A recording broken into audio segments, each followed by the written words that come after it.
Umetazama makala mazuri kweli kweli kuhusiana na capsicum au wanaoita kwa Kiswahili pilipili hoho, na sasa unataka kufahamu sana kuhusiana na swala hili zima. Tunaye mtaalamu ambaye atatueleza kwa undani kabisa kuhusiana na capsicum. Bingwa. Vipi? Nzuri sana.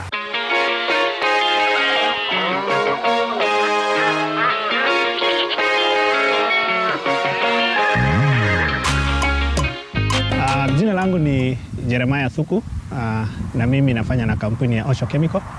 Mimi ni mtaalamu ama expert. Kuna watu wengi sana, daktari wa watu na kuna wale madaktari wa mimea. Ndio tunaitanga na kizungu agronomist. So mimi ni agronomist na kazi yangu ni kutembelea wakulima. Tunapata mashida, tunamguide ama tunampatia ile tunaita guidance, how to execute the crop care. And that is what I do every day. And I'm happy that tumekuwa tuna improve. My happiness is when I improve a farmer from grade 1 to grade 2. Naona mkulima alikuwa karibu afunge hiyo shamba lake, duka lake. Sababu to me, ule mkulima mwenye analima, hiyo ndio duka yake yenye anaamka asubuhi. Kwa hivyo nikiona mkulima alikuwa lose hope, alikuwa amesema sasa mimi nafunga hii shamba nikatafute kazi. But when we meet him or her and I improve, that is my joy.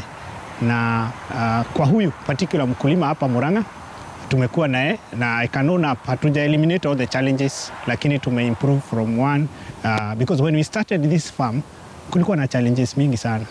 Hata where we stand here kuna mmea ilikufa yote ikaweza kuisha kabisa. So but we've done some improvement na ndio umekuja leo ukapata ni kuzuri. Ningetaka kukupatia the journey that we've gone through na huyu mkulima kutoka wakati tulijuana na yeye. So I remember the first time we did melons and they did not do very well. Ndio nikamwadvise maybe hakuwa grasp the knowledge ya kulima melons, but saizi tukasema tufanye capsicum. So I'll take you through what we've been doing in growing capsicum. Na maybe nikupatie a picture kwa ule mkulima mwenye ako hapo nje anaweza taka kujiengage na capsicum farming ama tomato farming ama zile crops zenye ziko kwa hii familia yenye inauzwa per kilo. Most farmers wameacha mambo za kulima mboga, kulima kienyeji, niseme hivyo terere, sababu pesa imejulikana mahali iko. Pesa iko mahali the premium products. And what are these premium products? The premium products are maybe kama capsicum, the pepper, we have the tomatoes, the strawberries, there are so many. But on this particular farmer, tumeweza kuanza kulima capsicum. Kwa nini nilimwambia achague capsicum? Ni juu nilijua kuna mashida mengi kweli, lakini tunaweza zitatua moja kwa moja. The first thing that we did hapa ni kumadvise about the nursery establishment. Sababu wakulima wengi wanakuwa na mistake, wanafanya direct seeding ya hoho. Direct seeding terer ni ile tu unachukua mbegu unaipanda direct kwa mchanga. I always discourage farmers to do direct seeding. Sababu ukifanya direct seeding si ati haitamea, itamea na itaendelea tu, lakini kuna kitu tunaitanga na kizungu hardening up. Hardening up ni ile hiyo mmea ikitoka kwa nursery ukihamisha transplanting, kuna hiyo stress yenye hiyo mmea inapata. That is what we want to achieve. Sababu mtu yote mwenye hajapitia njaa, mtu yote mwenye hajailala njaa, ile siku atalala njaa atakuwa na shida mingi sana. So there is a stress that we subject knowingly kwa hiyo kutransplant kutoka kwa nursery kwenda kwa shamba. So we always discourage farmers to do direct seeding. Na si kwa ubaya. Even on cabbages, there are people who are doing direct seeding. Spinach, kuna watu wanafanya direct seeding. Na sio mbaya. Kama unaona time hauna, some people will do that. But what you'll get ni ati mmea yako itakuwa iko sio hard, doesn't harden up.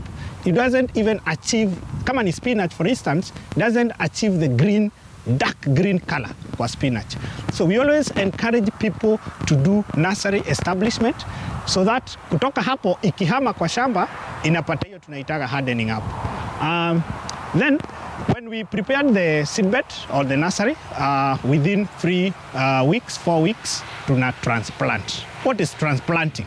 Because ulinielezea niweze kuexplainia mkulima mwenye hajawahi lima. Transplanting ni kutoka kwa seedbed kuileta kwa shamba. So you do the transplanting, na ukikuja kutransplant, the mistakes that the farmer hufanya kwa hiyo stage ni kung'oa vibaya. The one that you uproot from the nursery, kama ni wewe umejitengenezea, unang'oa vibaya. You should make sure uking'oa ako ka seedling, una make sure unangoa na ile inaitwa the root mass yote hujaikatakata na ubebe mpaka na mchanga, because huyo mmea haufai kujua sana ati umeungoa, unafaa ujulie pale mbele ukiupea maji. Transplanting is a very important part Terer ya ukulima, sababu many farmers will go wrong there, sababu anahamisha hiyo alafu anangoa mizizi. Remember they are root hairs, they are very small. Uto tu mizizi ndio tunataka tuendelee pale kwa shamba. Kwa hivyo what you need to do as a farmer ni ku ensure when you are transplanting the root hairs are intact, so that zikienda pale zipate maji, zipate manure, itaendelea. So once we transplant, the first thing we do ukihamisha ni kutafuta dawa ya cutworm. Cutworm ni nini? Cutworm ni kegunyo. You know the worm, eh? Kegunyo hiyo yenye inakata those tender seedlings. Tunaitaka kegunyo, lakini it's a cutworm, it's a worm. Cutworm is highly nocturnal, meaning inakuwaga active usiku. Kwa hivyo ule mtu amepanda capsicum jana atapata kesho yake zimekatwa. So we use a product, ama unakuja na dawa, unaidrench. Kudrench ni kusema kuweka kwa mchanga.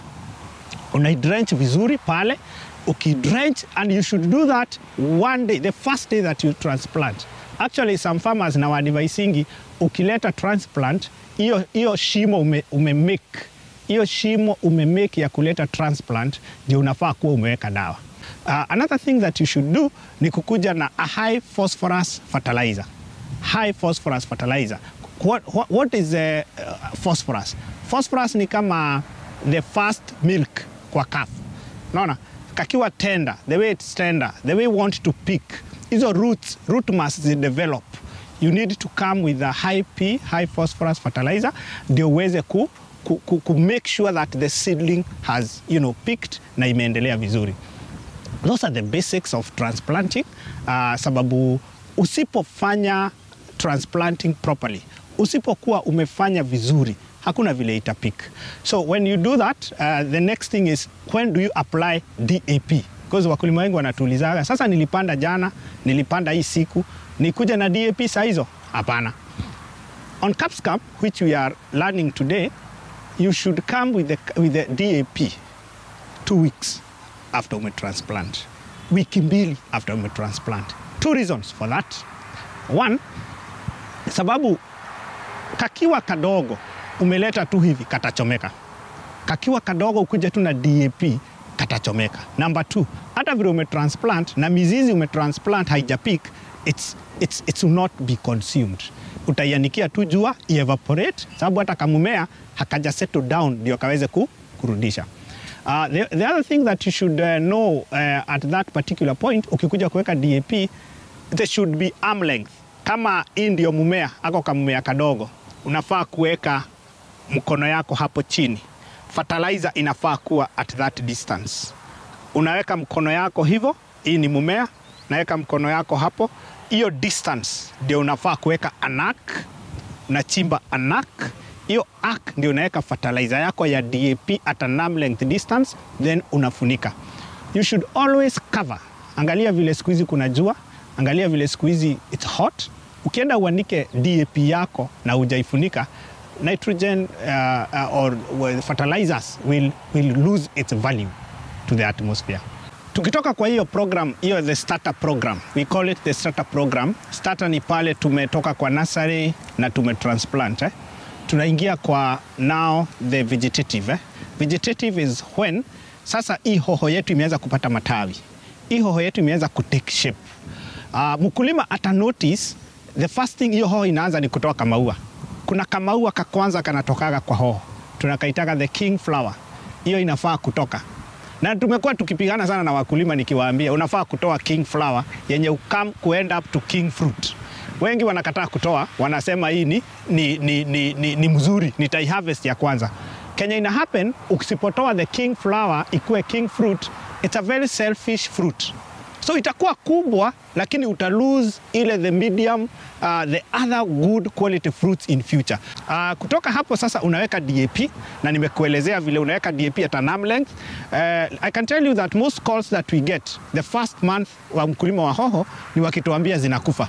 But when you visit the farmer, una find out ni fertilizer ilichoma.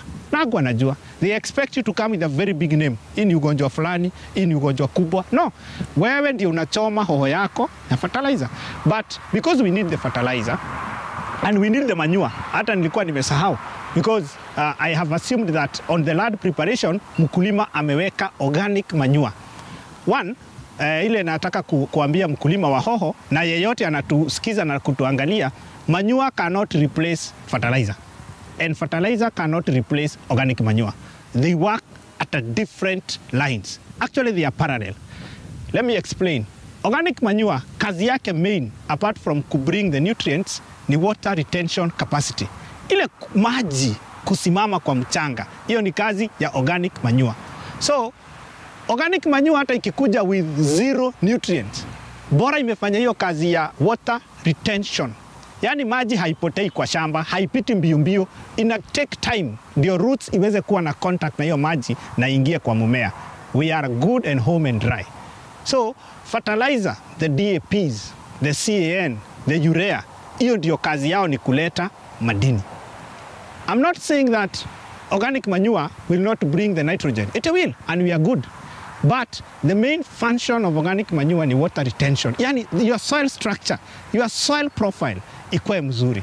So you should never plant anything without organic manure. Actually, farmers mwenye hana, naambiaga watu Terel, kama huna maji ya kulima, kama huna organic manure, wewe huwezi lima. Sababu utalimaje bila maji na utalimaje bila organic manure. Now, the question comes, which one is the best? Hakuna organic manure si mzuri. When we talk about ya ng'ombe, we talk about ya mbuzi, we talk about, all, they are good. But I always tell my farmers to mix. You do a blend of sheep manure and cow manure. We don't mostly advise farmers to plant using the chicken manure, sababu the chicken manure, it's relatively acidic na inaweza choma kwa utotumimea tudogo.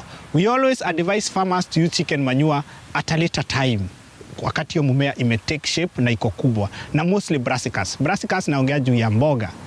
Spinach, very good on chicken manure. Tunaongea juu ya kale, sukuma wiki. Tunaongea juu ya broccoli.